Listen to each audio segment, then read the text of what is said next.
కవితతో కేటీఆర్ ములాఖత్. కవితని కలిసినాడు, జైల్లో ఉన్న కవితని అన్న కేటీఆర్ కలిసిండు, చెల్లెని. అనారోగ్యంతో బాధపడుతున్న చెల్లెల్ని చూసి కేటీఆర్ భావోద్వేగం. కవిత బెయిల్ పిటిషన్ పైన విచారణ ఆగస్టు 5వ తేదీకి వాయిదా. అంటే ఎట్లా లోపలికి వెళ్ళినప్పుడు వీళ్ళు ఏమైనా కెమెరా పెట్టిరా ఎట్లా, అంటే ఎవరు లేకపోతే వాళ్ళే వచ్చి చెప్పిరా, లోపల నుంచి ఏమైనా ఇన్ఫర్మేషన్ వచ్చిందా మీకు? ఎట్లా వచ్చింది జర్నలిస్ట్కి ఈ వార్త? లోపల భావోద్వేగానికి గురయ్యిండు అన్న వార్త ఎట్లా? నేను కూడా జైలుకి పోయినా కాబట్టి లోపల కెమెరాలు అనుమతించారు. ఒకవేళ ములాఖత్ అయితే ఎవరినైతే కలవాలనుకుంటారో రిజిస్టర్ల పేర్లు ముందుగా పర్మిషన్ తీసుకుంటారో వాళ్ళే వెళ్ళి కలవాలి.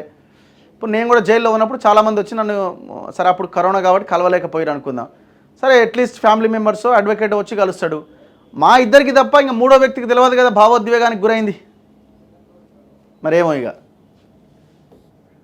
తిహార్ జైల్లో ఉన్న బీఆర్ఎస్ ఎమ్మెల్సీ కల్వకుంట్ల కవితను ఆమె సోదరుడు బీఆర్ఎస్ వర్కింగ్ ప్రెసిడెంట్ కేటీఆర్ కలిశారు. నేను ఎందుకు భావోద్వేగానికి గురైరా అంటే అనుమానం వస్తుందంటే వీళ్ళకి ఎక్కడుంది, వీళ్ళకి ఆ ఎమోషనల్ అటాచ్మెంట్ ఏమైనా ఉందా? ఇది వాళ్ళ ఫ్యామిలీ కాబట్టి నేను తప్పుపట్టట్లేదు. ఇంతవరకు కన్న తండ్రే పోలేదండి, కన్న తండ్రి కనీసం జైలు దగ్గరికి పోలే. ఇంకా వీళ్ళకి ఎక్కడ భావోద్వేగాలు, ఎక్కడ వీళ్ళకి ఎమోషన్స్ ఉన్నాయి? పార్టీ ఇది తప్ప, రాజకీయం తప్ప ఇంకా వీళ్ళకి వేరే ఆలోచన ఏమున్నది?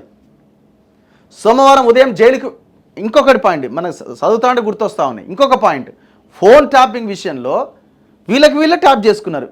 ఆయనది వీళ్ళకి వీళ్ళే ట్యాప్ చేసుకొని విన్నారు ఫోన్లన్నీ, ఇంట్లో వాళ్ళది కూడా విన్నారు. వీళ్ళకి ఎక్కడి ఎమోషనల్, ఇక్కడ వీళ్ళకి భావోద్వేగం ఎక్కడిది? సోమవారం ఉదయం జైలుకు వెళ్లి కవితతో ములాఖత్ అయ్యారు. కవిత వారం 10 రోజులుగా అనారోగ్యంతో బాధపడుతున్నారు. గత మంగళవారం ఆమె అస్వస్థతకు గురి కావడంతో జైలు వైద్యుల సూచన మేరకు దీన్ దయాళ్ ఉపాధ్యాయ హాస్పిటల్కు తరలించి వైద్య చికిత్స అందించారు. అనంతరం కోర్టు అనుమతితో కవితకు జైలు అధికారులు శుక్రవారం ఎయిమ్స్లో వైద్య పరీక్షలు చేయించారు. ఈ నేపథ్యంలో ఆమెను పరామర్శించేందుకు ఆదివారమే కేటీఆర్ ఢిల్లీ వచ్చారు. న్యాయ నిపుణులతో చర్చించామని, తప్పకుండా బెయిల్ వస్తుందని ధైర్యం చెప్పారు. ఆమెను చూసి కేటీఆర్ భావోద్వేగానికి గురైనట్టుగా తెలిసింది. ఆమె తన ఆరోగ్య మానసిక పరిస్థితి గురించి వివరించినట్టుగా సమాచారం. అంటే అడ్వకేట్లు కూడా ఉన్నారేమో, మరి వాళ్ళు చెప్పి ఉంటారేమో. ఆమె బెయిల్ పిటిషన్ పైన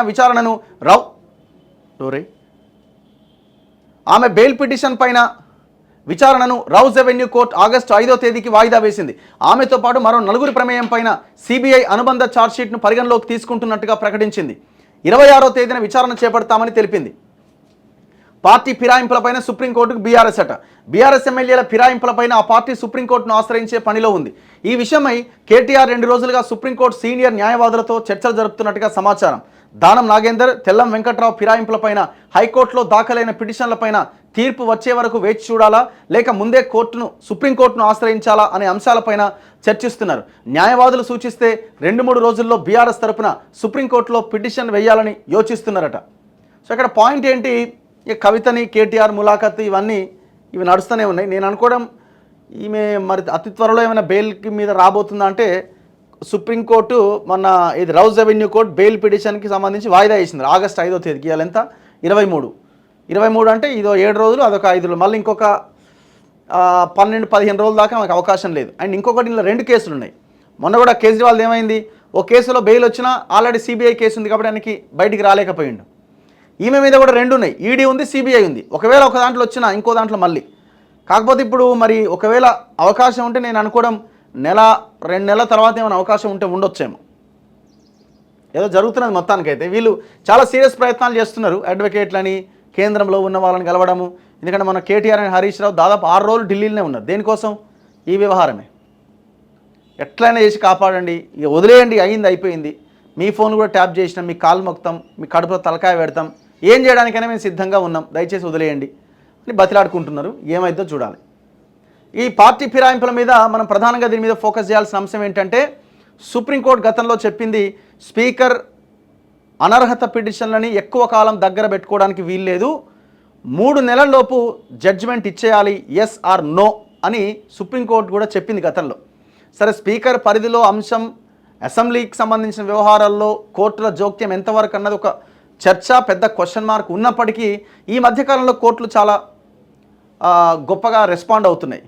రాజ్యాంగబద్ధ సంస్థలు అయినప్పటికీ కొన్ని సందర్భాల్లో ప్రజలకు ఇబ్బంది కలుగుతున్నప్పుడు ఖచ్చితంగా మేము జోక్యం చేసుకున్నామని సుప్రీంకోర్టు చాలా డైరెక్ట్గా చెప్తున్నది. సో ఇందులో భాగంగా 3 నెలల్లోపు నిర్ణయం తీసుకోవాలి అని గతంలో సుప్రీంకోర్టు చెప్పిన కొన్ని కేసులు ఉన్నాయి.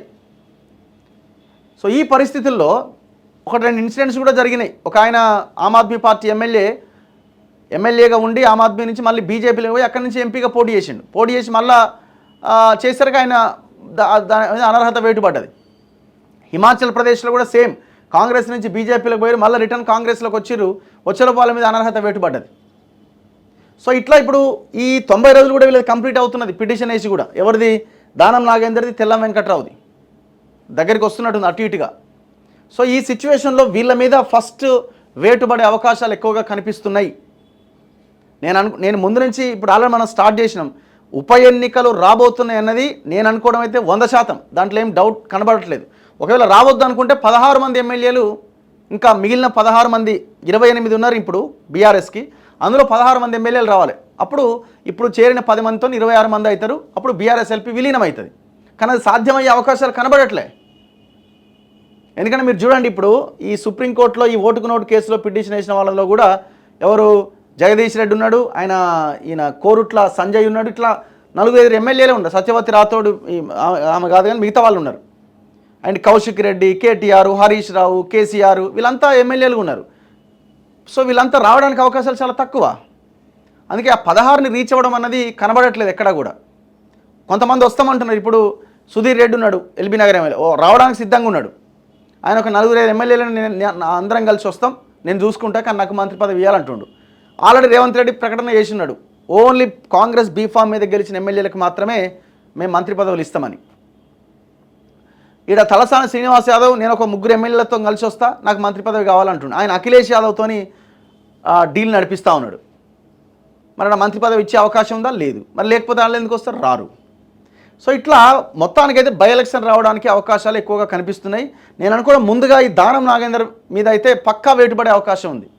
ఎందుకు, ఆయన బీఆర్ఎస్ ఎమ్మెల్యేగా ఉండి పార్టీ మారి కాంగ్రెస్లో జాయిన్ అయ్యి కాంగ్రెస్ ఎంపీ టికెట్ నుంచి గెలుపొందిండు. ఇక్కడ మీరు గమనించండి, కేసీఆర్ గతంలో చేసిన దానికి ఇప్పుడు దానికి కేసీఆర్ చాలా ప్లాన్డ్గా వాళ్ళకి కండువాలు కప్పకుండా, మీరు చూడండి, మీరు కొన్ని మీటింగ్స్ మీరు యూట్యూబ్లో చెక్ చేసినా, అప్పుడు జరిగిన పార్లమెంట్ ఎలక్షన్లో 2019 పార్లమెంట్ ఎలక్షన్స్లో ఎల్బీ నగర్లో కేటీఆర్ మీటింగ్ పెడతాడు. కానీ సుధీర్ రెడ్డి ఆ మీటింగ్కి అటెండ్ కాడు. అప్పటికే బీఆర్ఎస్లో జాయిన్ అయినట్టు ప్రకటిస్తాడు, కానీ అటెండ్ కాడు. కారణం ఏంటి? ఎల్బీ నగర్ ఎమ్మెల్యేని అడిగితే, చాలామంది అడిగితే ఎందుకు వెళ్ళలేదు మీరు మీటింగ్ అంటే, కేసీఆర్ చెప్పిండు మాకు, మీరు ఒకవేళ అఫీషియల్గా మీటింగ్లో హాజరైతే మీ మీద వేటుపడే అవకాశం ఉంది, మళ్ళీ ఈ చర్చ వేరేలాగెళ్తుంది, సో వెళ్ళొద్దు అని. సేమ్ మహేశ్వరం నియోజకవర్గం, అక్కడ సబితా ఇంద్రారెడ్డి. సో వాళ్ళు ప్లాన్డ్గా వెళ్ళి లాస్ట్ ఎప్పుడైతే పైలట్ రోహిత్ రెడ్డి పార్టీలో జాయిన్ అయ్యిండో, ఉత్తమ్ రాజీనామా చేసి ఆ సీట్ ఖాళీ అయిపోయింది ఎక్కడ, హుజూర్ నగర్లో, ఇమీడియట్గా విలీనం అన్నాడు. వీళ్ళు ఈ కాంగ్రెస్ వాళ్ళు ఆగమాగం ఒకటే కండువాలుగా అప్పుడు ఇది అఫీషియల్ అయిపోయింది, ఓపెన్ అయిపోయింది. ఏకంగా దానం నాగేందర్ అయితే పార్టీ మారిన పార్టీ నుంచి ఎంపీగా కూడా పోటీ చేసిండు. ఇక వాళ్ళ మీద వేటు పడడం ఖాయంగానే కనిపిస్తున్నది. సో ఎప్పుడు అన్నది చూడాలి ఇక.